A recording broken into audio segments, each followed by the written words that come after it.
The reality of the master slave relationship is quite complex, bitter, dark, anyways, in one way or another, just as the uncomfortable truth of power is dangerous, because not only are we consumed and devoured by the power of our indisciplined, uncontrolled, immoderated desires, lusts, temptations for external validation, for attention, for success,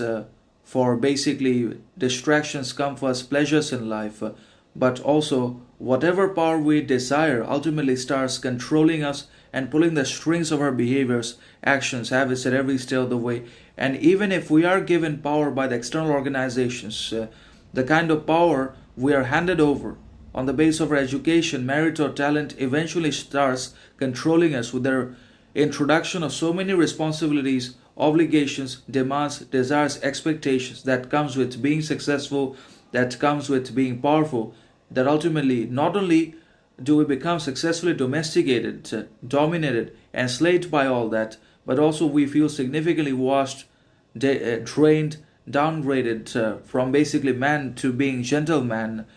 so much so that we give in to the ultimate slavery of materialism, modern society, organizational power in one way or another. So power is that dangerous. So we must try to be dependent and desire power as little as we possibly can, because power devours, power controls,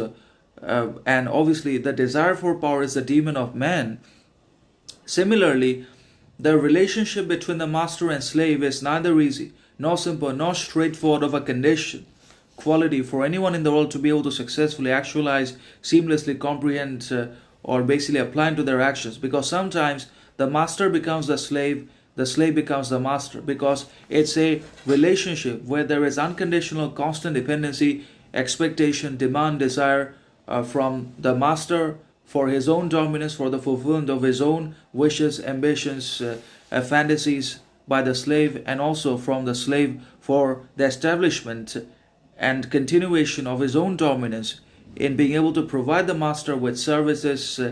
and securities. He becomes the master. So it's quite paradoxical, but it's the reality that most people don't want to admit to. And that means the more servants they employ,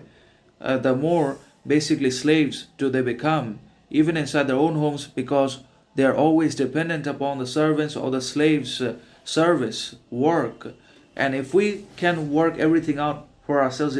when we are able to work with freedom, when we're able to work everything on our own, then we cease to be slaves. Then we just don't need slaves. So that is the thing we need, and we must try to understand that it's not about